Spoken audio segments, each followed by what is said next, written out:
Hello and welcome guys to another video with Zimaleta, where I teach you how to work on your own sprinter.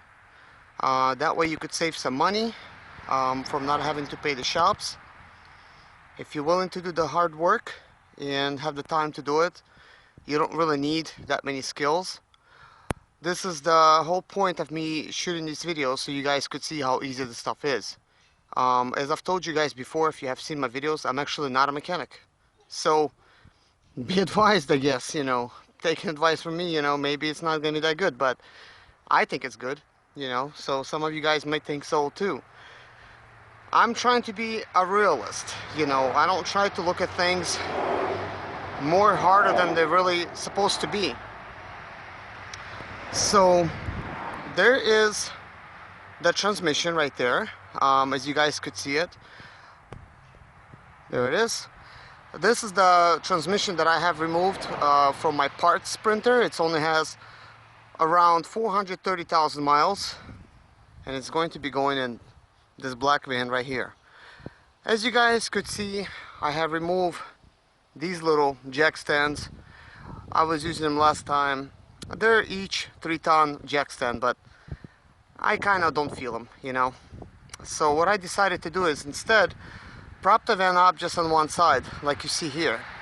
And as you guys could see, the jack that I'm using, it's not a standard type of jack for sprinters, but I bought this bar for it.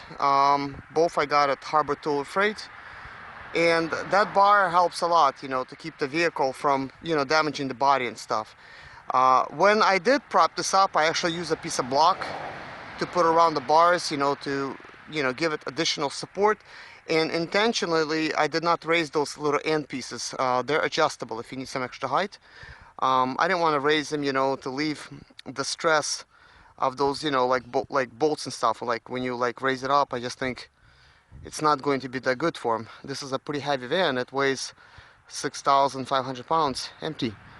So what I ended up doing is I jacked it up enough to where I could put these cinder blocks inside. And then, like half a block. They're kind of like a topper block, or it's a skinnier block. So I've used them on top, and I believe this is going to be plenty of space for me to actually put the transmission in. Plus I'll be actually working from this side. I actually think the other side of the van would have been much easier place to remove the transmission and install it, because this one has a gas tank, so it actually removes the room. But on the other side, I actually removed the muffler. I just have a straight pipe going with some other, like a resonator type of thing. But the muffler is completely gone, and it does not make any extra noise. My vehicle's fuel efficient. I just decided not to use the muffler anymore. So this is the way I'm going to do this. Here is the transmission. I have the other transmission in the shop that I removed from this van. In one of the other videos, I will actually end up taking the transmission completely apart. That way you guys could see what's going on, like what's inside of the transmission. Is it, like workable? Can you do it yourself? That kind of thing. So I like to take things apart and, prove to, myself and you guys that you could do this at home. If you have a place to do it, a buddy's house or somewhere. I don't recommend doing this in the parking lot of apartments, although I have done that. They look at you funny when you do that kind of stuff. Sometimes they don't say nothing, but I was staying at the apartments, they were trying to be kind of like not high-end, but they were aiming to be sort of like the high-end apartments, but initially they wasn't. With new owners, they really made the properties look a lot nicer and charge more rent. So they look at you funny when you try to work in your own vehicle in a parking lot.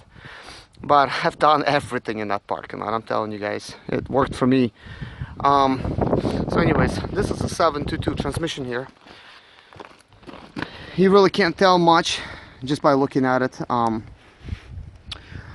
Before I actually install this transmission, I'm going to put the torque converter in place, and then I'm going to use the book, and I'm going to measure At least I'm gonna attempt to. Okay, I'm gonna try to measure from each wall and stuff, like what kind of play it has, to find out if, you know, if that's good or not. But I believe everything's fine. I really don't even have to do that. But in case somebody wants to know like where you have to measure, I want to show you guys how to do that. By the way, as you could tell, I'm using one of my spare tires for this. It's actually a pretty good tire. I would not use this anymore as a regular tire. This would be more like a spare, even though it has like some good tread here.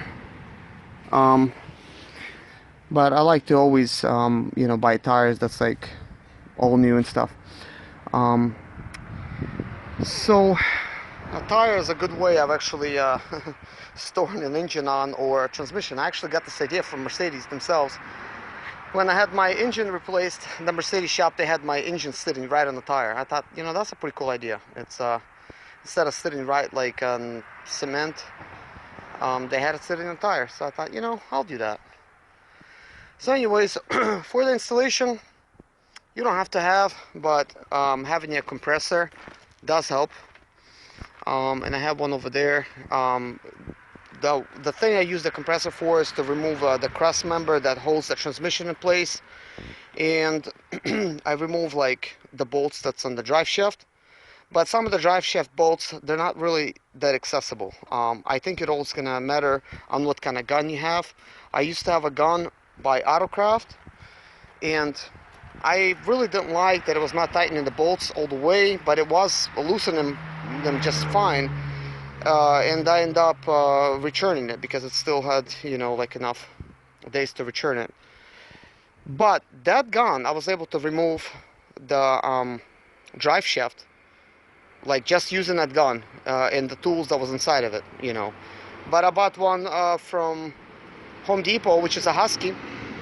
It's a nice gun, and it tightens the bolts up really good, and it loosens them really good, but for some reason I cannot get to those same bolts that I did. And this is exactly the sprinter that I actually removed the drive shaft using nothing but the actual you know, that air gun. I was really amazed, you know, when I done it. But when I went to try to do it on another sprinter, also one of mine, I could not do that. So I was kind of thinking, you know, that's weird. The only thing that's changed is the actual gun. So possibly one could be a little bit skinnier, a little bit shorter, and that's actually gonna, you know, play a big difference. If you have a really compact type of gun, oh, it's gonna play a huge difference, you know, in removing the drive shaft, because you'll be able to really get to those tight spots. You know, apparently I wasn't. So before I start, I want to make sure that all my wheels are locked up. Right now the van is actually sitting in the neutral. My parking brake, I don't really trust it. I haven't serviced it in a long time.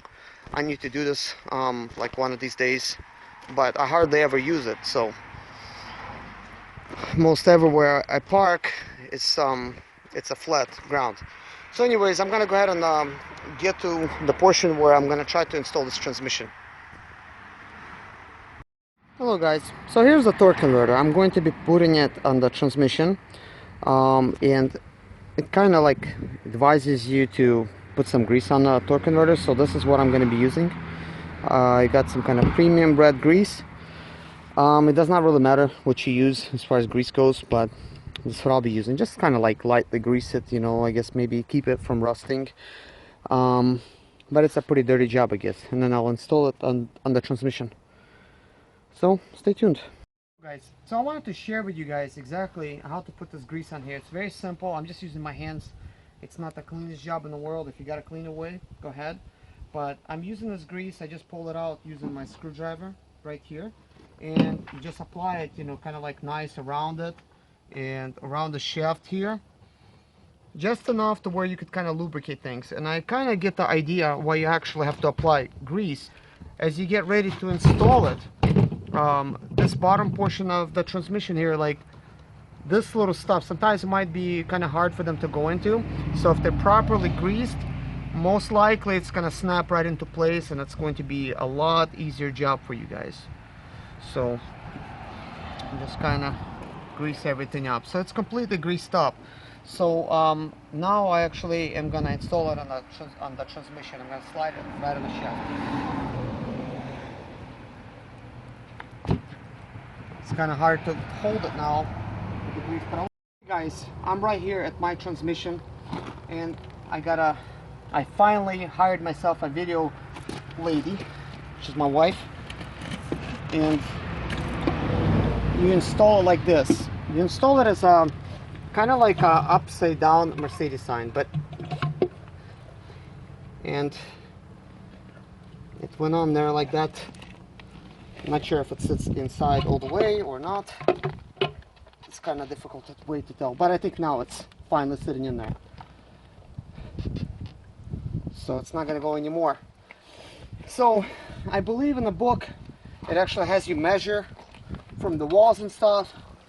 I was thinking about measuring, but I'm not going to really measure things. Everything is nice and tight. It's not really wobbling or moving. It sits nicely in the center, so I should not have any problems installing it. You know, the only thing is with this piece being over here outside rather than inside of the actual underneath the vehicle, it might be just difficult to kind of like adjust it into place with the torque converter and stuff. So I may actually end up pulling the torque converter off, actually, and I will do that and then install it separately, unless, yeah, I'm just gonna remove it, put the transmission underneath, and then I'm going to be installing it. But I wanted to show you exactly how it goes. Make sure you're installing it like this, upside down Mercedes sign way, because another way it will not just work that good, you know.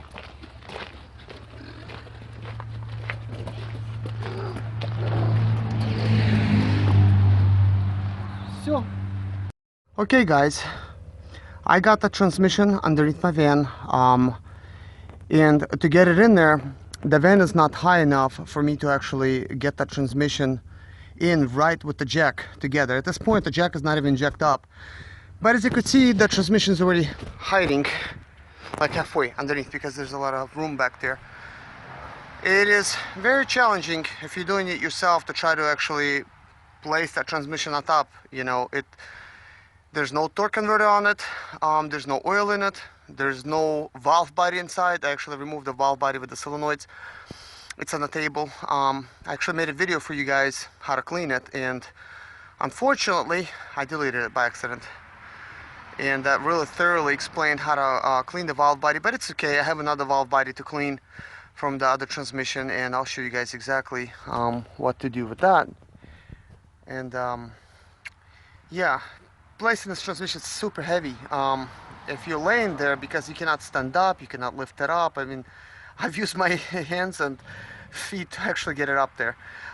The way I have it facing right now, I had it exactly the same way, just so I could, you know, prop it up there. I was laying on the other side of the van trying to put it up like that. And then what I'm gonna do now, as the way it is right now, I'm going to climb underneath with that greasy torque converter, and I'm gonna slide it on there.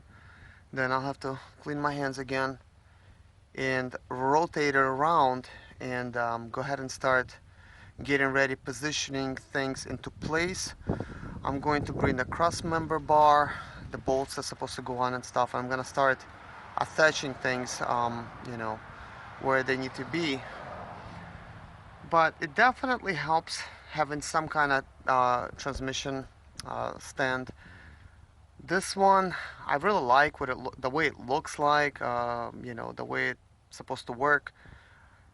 You know, I've tried bleeding the air system, but it still seems like it does not want to hold, you know, the pressure. When I lift it up, you know, like, and put it in place, when I was removing the transmission, I noticed every few 30 seconds or so, I actually had to pump it up again, because it would lose about an inch. You know, and that's not good, because, you know, you cannot really trust it. This is why you should not be trusting jacks, even though I have this jack right here, kind of like holding part of the body, but it's really being held by these cinder blocks here. You know, you don't want to really trust jacks, because, you know, they could easily go down on you and kill you, you know, or crush you, and that would not be good. So basically, yeah, I'm gonna go ahead and stick that torque converter on there, and you guys, you know, you know what it's gonna look like once I put it on there, so I'm not gonna make a video about that. I'm gonna try to go ahead and spin it around and start putting it into place. I may put up another camera of me actually installing this somewhere, hopefully, so like on a tripod or something, so you guys could see what's going on, because this is actually filming with my Samsung Note 4. I have a Samsung NX2000 with a tripod. I think I only used it one time for one of my videos, but besides that, this is, cell phone is really convenient for me to use. So anyways, here we go. Well guys, the transmission is installed. It was quite a struggle, but I got it in here in about 30 minutes as I was underneath. I think I'm quite lucky to get it in such a little time frame, since it's just me, there's no helper, and I had to drag the transmission lift, which is right there. I had to drag it underneath first and then put the transmission on top, which was kind of challenging, and then having to lift it up. And I'm working with the transmission lifter that is like defective. I tried doing everything to try to make the thing to hold still. I have to pump it every, like, I don't know, like 10-15 seconds for this installation, so I may have to get myself another one. I even bought fluids and added some more, and there's always bubbles coming out of it, so it's got air in the system somewhere, but it's defective. So anyways, I'm lucky that I was able to install it like I did, because it was like, man, it was kind of crazy, like maneuver into place. And the trick is, guys, when you're trying to install it, make sure the torque converter is on the transmission, to begin with, and it is facing the actual bolt places that are facing down. I've been referring to that in all my videos as a upside down Mercedes sign. And also I had adjusted the gear that's on the engine. It was also upside down. I know this may be common sense for a lot of you. Some of you may be doing it differently. It's okay, there's different ways of doing it, but this is the most convenient way of doing it.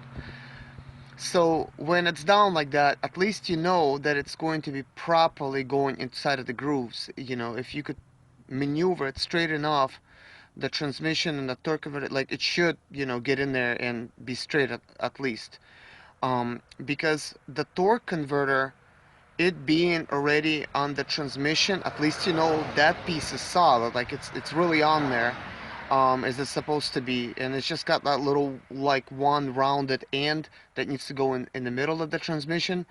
So the next part would be actually positioning it so it's gonna go in properly inside of the torque converter, that gear that's on the crankshaft at the end of the engine, because it's got those little cutaways, and the torque converter fits right in there. It's about a 1/4 inch to 5/16 of space that it actually needs to pop in there. So here's the trick. I actually put the transmission as close as I could to the engine, and I could tell, it was close enough. I had maybe about less than 1/4 of an inch of a gap between the transmission and the, like, housing and the engine housing.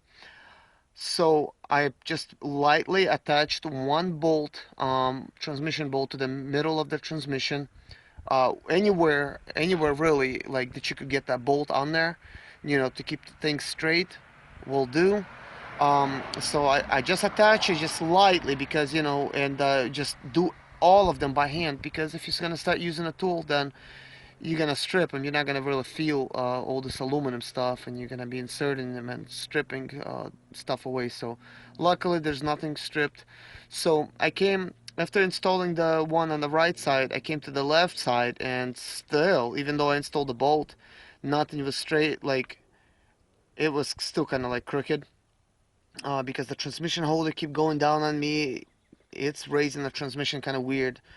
I had to use a piece of block, like a 2x4 block, that I actually had to prop up against the transmission. And what I end up doing, that is, I'm gonna actually show you. I would stand this block up like this, As you can see, it's not going to go anywhere because there's like this little gap there. So I stand it up, and then I had this, you know, right up against the transmission oil pan, anywhere that I could get it, really. You know, sometimes I had it right on this portion as it was going down. But this block, it really helped. I mean, this is like an extra set of hands, really, if you really think about it. So depending on what side I worked at, I try to actually keep this towards the, as far back to the oil pan as possible. That way it's going to be leverage. It's going to be like helping me like lift the transmission without it like really dropping. And then I still had to play with it. I still had to adjust it by hand and keep like lifting up the transmission using like that little, you know, jack for the transmission to try to align it like right into place. And I would just like do like couple pulls on this handle here just to lift it up slightly, and I have to keep looking at the transmission like to make sure like those bolts are like aligning and everything is aligning, because if you don't align them, then you know it's not going to be the correct way. And when I attached at least one bolt, which I actually was lucky and I was able to get that high one over there. I don't know if you guys could see it. I'm not really aiming this thing correctly.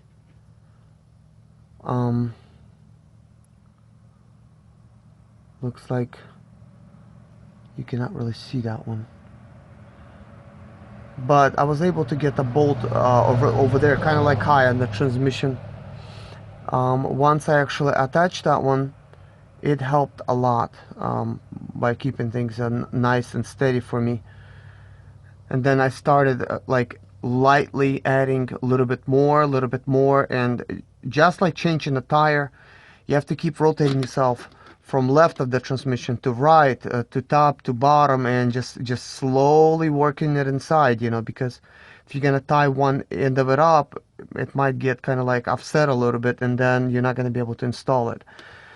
But considering I'm pretty lucky, this is my first time installing the transmission. I mean, installation, it's a whole other ball game. Like removing it, it's like so easy, but installing it, that's where difficult that part comes in.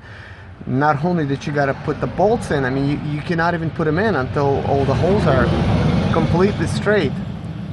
So this is the way I put it in, you know, in like my type of resources that I have a shop, but the Sprinter will not fit inside of it. Since I was already changing the transmission and I had two of them pulled out, I've noticed this transmission mount, it's kind of damaged looking. So the other one that I had from the transmission from this van actually looked better. So I ended up removing this portion on the other transmission, just replacing it. Like these rubber stuff, it's still not separated. Most likely it would have been okay, but since I have like an extra piece, you know, might as well, because I kind of don't like how the stuff is ripped, you know. Well, anyways, the transmission is installed, and this was the main purpose of this video, is to show you guys how it's installed, and it's on there. I did make another video alongside with this one with my Samsung NX 2000.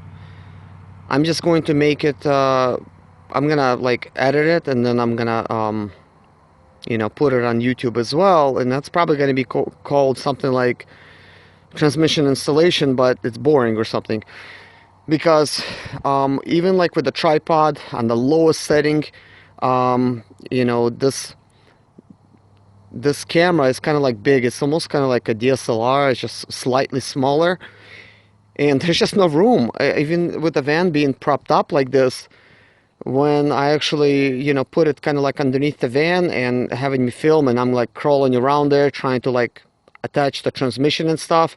So I actually filmed everything with me actually installing it. But it's going to be pretty boring because you're not going to be able to see exactly what I'm doing. You're going to just see me kind of like at the bottom of the van just doing something. And I don't know, I decided not to add that video to this video right here, because it's just gonna be, I don't know, like wasting your time. If you want to see it, I'll leave a link somewhere in this video to that video. Once I actually make it, I'm gonna make like a card or something and put it in there. But anyways, guys, this is the transmission installation. If you're trying to install your transmission, you're about to install it, you know, I hope this helps you. When I tried to remove my transmission, I first looked it up on YouTube, and maybe they're in German or something, or some other language, because I could not find anything. Could be maybe their tags are wrong or something, or the name of the video, but removing the transmission I could not find nothing, and also a bunch of other stuff. So I decided to make those videos so they'll be there for people to see. So anyways, this concludes my video. Thank you guys so much for watching. Please like and subscribe my videos. Leave in the comments below any questions that you may have, and I'm going to try to answer them as best as I can. Thank you. Bye bye.